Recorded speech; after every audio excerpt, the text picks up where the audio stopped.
नमस्कार। आर्यावर्त टाइम्स में आप सभी का स्वागत है। प्रशांत किशोर की सभा में जिस तरीके से युवाओं की भीड़ देखने को मिली, जिस तरीके से बिहार की जनता पटना में बापू सभागार में पहुंची हुई थी, निश्चित तौर पे ये कई सारे नेताओं और कई सारे पार्टियों के लिए चिंता का विषय जरूर है। प्रशांत किशोर ने अपनी जन सुराज पदयात्रा लगभग 1 वर्ष से अधिक से कर रहे हैं, जिसमें बिहार के सभी जगह जाकर के वहाँ के लोगों को संबोधित कर रहे हैं और इसके साथ ही साथ नेताओं की कमियों और उनकी फेलियर को लोगों के बीच रख रहे हैं और ये भी जागरूक करने का प्रयास कर रहे हैं कि बिहार को अब जाति धर्म से ऊपर उठ करके वोट करने की जरूरत है। अभी तक आपने जिन लोगों को वोट किया है उन्होंने आपके लिए क्या किया है, ऐसी तमाम तरह की बातें प्रशांत किशोर अपनी सभाओं में करते हैं, अपनी रैलियों में करते हैं और उनको सुनने के लिए भी बहुत सारे लोग आते हैं। लेकिन जिस तरीके से पटना में उन्होंने सभा बुलाई और जिस तरीके से बिहार के कोने कोने से युवा बहुत बड़ी संख्या में पहुंचे हुए थे, ये सच में कई पार्टियों के लिए चिंता का विषय बना हुआ है और निश्चित तौर पर इससे प्रशांत किशोर और उनकी पार्टी जन सुराज का मनोबल जरूर बढ़ा हुआ था।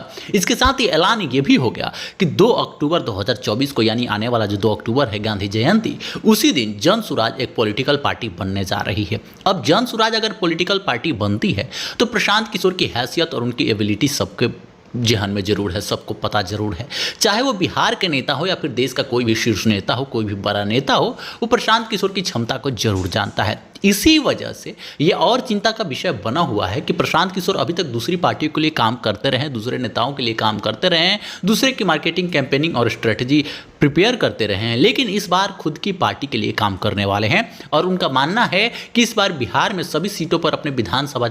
उम्मीदवार उतारेंगे जरूर, लेकिन विधानसभा चुनाव में हम सरकार भी बनाने जा रहे हैं, जनसुराज ही सरकार बनाएगी, ऐसी बातें उन्होंने साफ शब्दों में कई सारे प्रेस कॉन्फ्रेंस में भी कही है और सभा में भी कही है। इससे कई सारे नेताओं की कुर्सी डगमगाती हुई नजर आ रही है, जिसमें आप सभी को बता दें मुख्य रूप से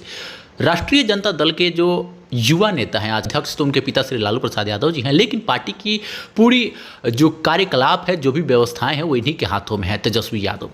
उनसे इनका सीधा टक्कर देखने को मिल रहा है। प्रशांत किशोर सभी सभाओं में ये कहते हुए नजर आ रहे हैं कि किसी भी तरीके से बिहार की जनता 9वीं फेल नेता को एक्सेप्ट नहीं करने जा रही है और उनके अंडर अपने भविष्य को देने नहीं जा रही है, उनके हाथ में अपने भविष्य को देने नहीं जा रही है। अब इस बात को लेकर के अभी कोई विशेष रिप्लाई नहीं आया था तेजस्वी यादव के द्वारा, लेकिन जिस तरीके से पार्टी बनती जा रही है, बड़ी होती जा रही है और जिस तरीके से लोग प्रशांत किशोर के साथ जुड़ते जा रहे हैं, निश्चित तौर पर ये तेजस्वी यादव के लिए भी चिंता का विषय जरूर है। या फिर लोक जनशक्ति पार्टी रामविलास पासवान के चिराग पासवान जी हो अध्यक्ष, वो 5 सांसद आज उनके जीत करके लोकसभा पहुंच चुके हैं और भारतीय जनता पार्टी के साथ एनडीए में मिलकर के कार्य कर रहे हैं। खाद्य प्रसंस्करण मंत्रालय भी उनको मिला हुआ है, लेकिन बिहार विधानसभा को लेकर के कई जगहों पर ये कहते हुए नजर आए कि मेरी भी इच्छा है और हर एक बिहारी की होनी चाहिए कि बिहार की भविष्य हमारे हाथ में मिले, बिहार की कमान हमारे हाथ में मिले, हम बिहार के मुख्यमंत्री बने। ये बात स्वयं चिराग पासवान ने कई सारे प्रेस कॉन्फ्रेंस में, कई सारे इंटरव्यू के दौरान ये बात कही है, कई सारे सभाओं में उन्होंने ये बात कही है। जब उनसे पूछा गया, खास करके जहाँ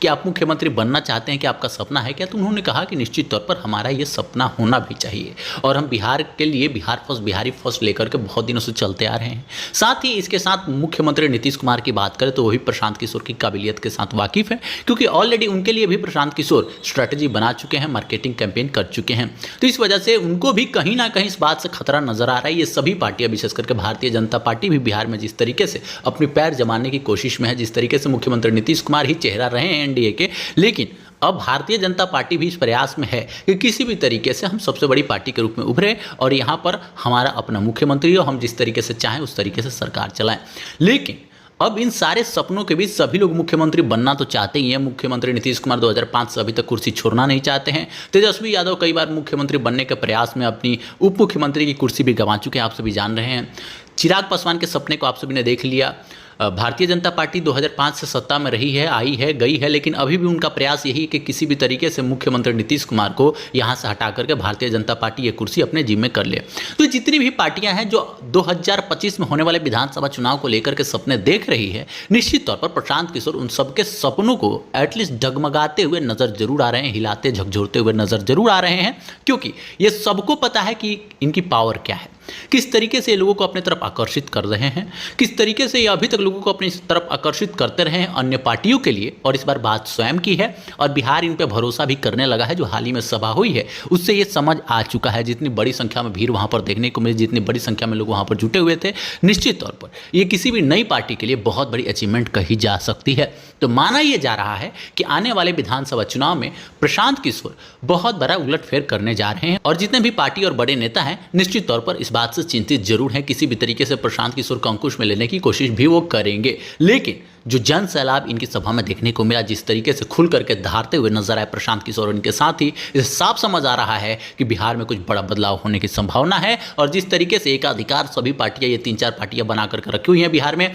वो नहीं तो हम, ये एकाधिकार भी खत्म होने वाला है ऐसा लग रहा है, क्योंकि नई नई पार्टियों का उदय होना बिहार में ये बहुत बड़ा शुभ कह सकते हैं एक समाचार है, शुभ संकेत है बिहार के भविष्य को बदलने। क्योंकि अधिक से अधिक पार्टियां रहेंगी, किसी को मौका कुछ दिनों के लिए मिलेगा, उसके बाद अगर वो काम अच्छा नहीं करता है फिर किसी और को मौका मिलेगा, तो इस तरीके से काम भी लोगों की करने में मजबूरी हो जाएगी। और बिहार जिस तरीके से पिछड़ेपन का शिकार कई वर्षों से रहा है, दशकों से रहा है, जो हमारा गौरवशाली इतिहास रहा है, उसके बाद से वर्तमान की बात करें तो जब से भारत आज़ाद हुआ हमारा बिहार पिछड़ते चला गया, अन्य स्टेट आगे बढ़ते चले गए। तो अब उम्मीद है कि ऐसे नेता अगर सामने आते हैं तो निश्चित तौर पर इसका कुछ ना कुछ बेहतर रिजल्ट देखने को जरूर मिलेगा। चलिए, आपकी क्या राय है? क्या जन सुराज इन सभी पार्टियों को पटकनी दे सकता है? क्या 2025 में जन सुराज अपना सरकार बना सकता है? क्या जरूर बताइएगा। लेकिन जो इनके जनसभा में जो बातें की गई, जितनी भीड़ देखने को मिली, निश्चित तौर पर उससे चिंता का विषय अन्य नेताओं के लिए जरूर है। चलिए, मिलते हैं नेक्स्ट वीडियो में। चैनल को सब्सक्राइब और वीडियो को शेयर जरूर कीजिएगा।